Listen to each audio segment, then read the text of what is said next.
Assalamualaikum warahmatullahi wabarakatuh. Perkenalkan, kami dari kelompok 6 akan mempresentasikan hasil tugas kami yang berjudul Analisis Pemilihan Kebutuhan Barang Laboratorium Teknik Industri.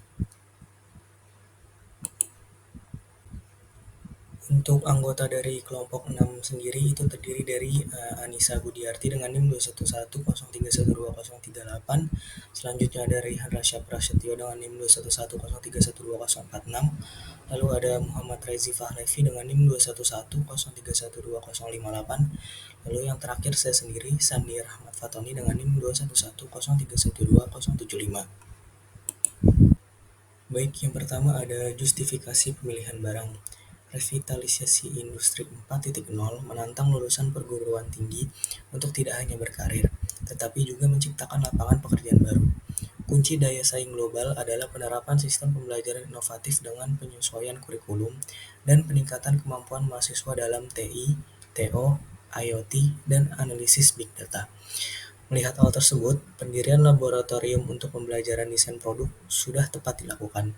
Namun demikian, guna meningkatkan pengetahuan dan pemahaman dalam penggunaan teknologi seperti 3D printing, maka diperlukan juga penyediaan alat praktikum yang memfasilitasi mahasiswa untuk menunjang pembelajaran. Beberapa pilihan barang yang diperlukan dan dapat diprioritaskan saat ini diantara lain ada 3D printer, 3D scanner, dan laser CO2.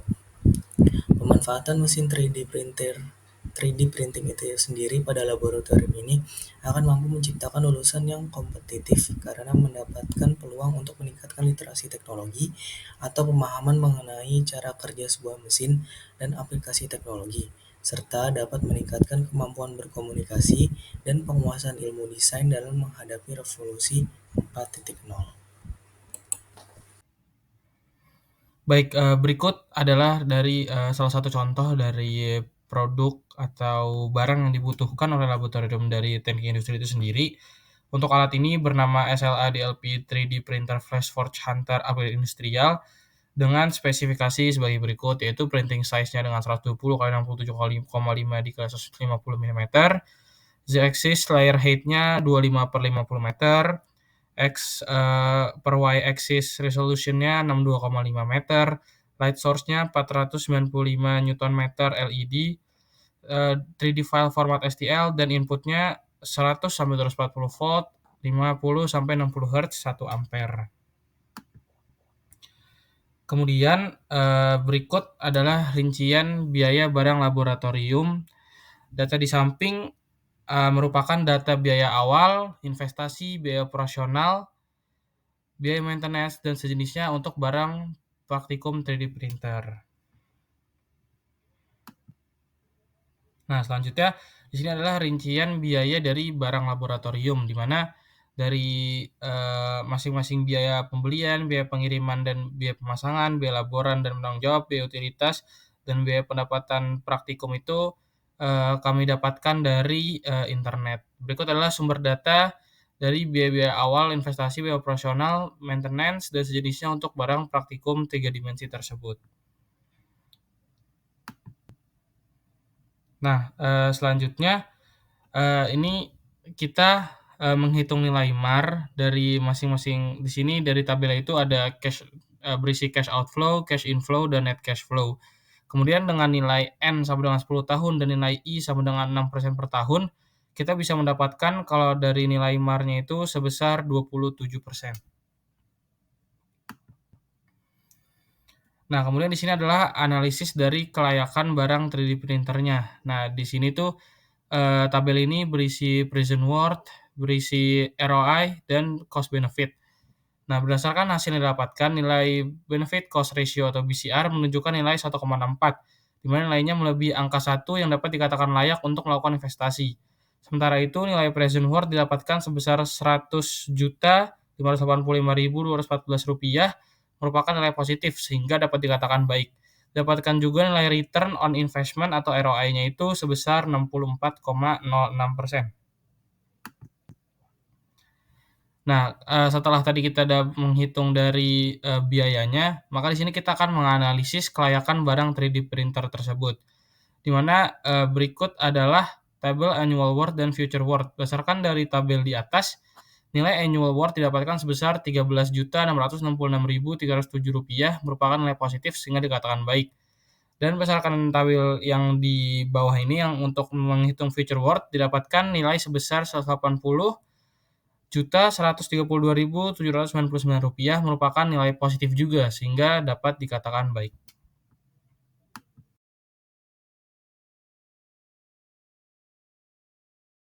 Selanjutnya kita punya rincian biaya barang laboratorium.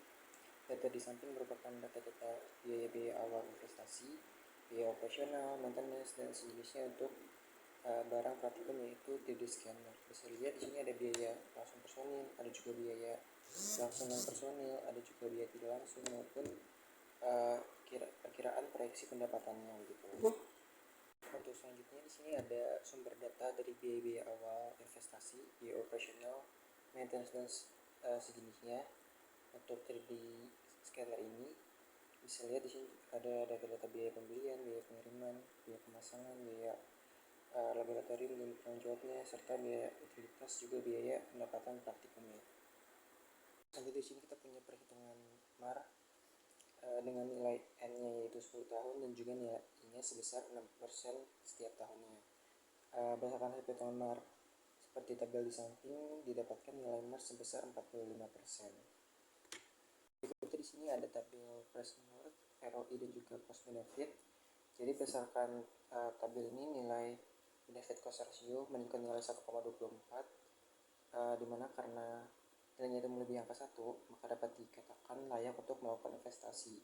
Selain itu juga net present worth-nya didapatkan sebesar 50.085.000 yang merupakan nilai positif sehingga dapat dikatakan baik. Dapat juga nilai return of investment-nya itu didapatkan sebesar 24,14%. Akhir di bagian analisis kelayakan barang kedua ini yaitu 3D scanner. Di samping ini juga ada tabel dari annual worth dan juga future worth-nya. Berdasarkan hasil tabel di samping nilai annual worth-nya itu didapatkan sebesar 6.804.900 sekian yang merupakan nilai positif sehingga dapat dikatakan baik.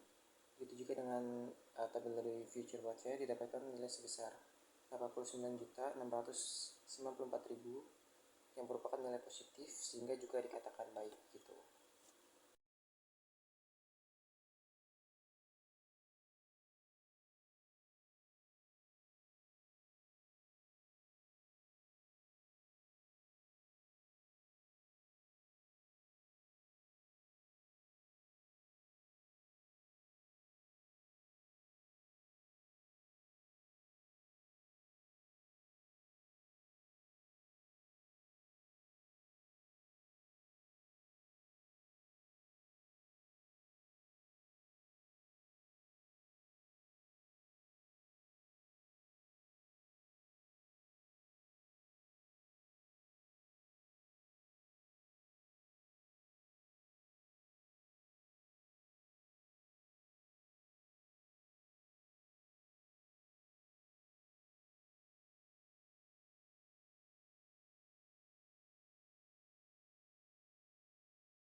Untuk selanjutnya adalah rancangan rencana pengadaan.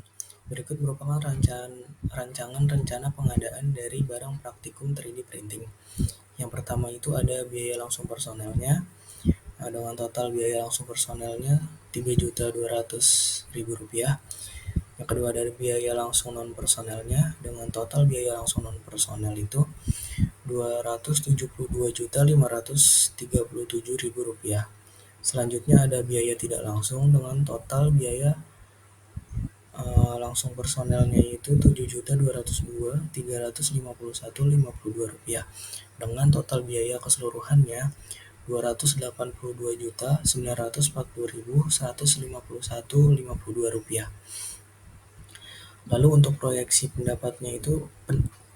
pendapatan, target peserta 100 peserta, dari satu kali praktikum itu 25 peserta full price dengan jumlah Rp350.000 dengan total pendapatan Rp35 juta.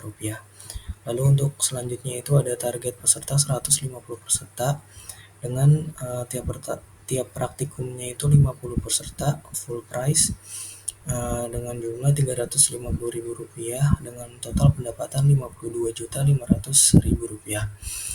Berdasarkan analisis kelayakan tersebut, dapat disimpulkan bahwa ketiga produk yang ditentukan layak untuk dilakukan investasi pada laboratorium teknik industri. Oleh sebab itu, tabel di atas merupakan rencana pengadaan dan estimasi dari biayanya. Sekian presentasi yang dapat kami paparkan pada kesempatan kali ini. Apabila terdapat kekurangan dalam presentasi kali ini, mohon dimaafkan. Sekian presentasi dari kelompok 6. Wassalamualaikum warahmatullahi wabarakatuh.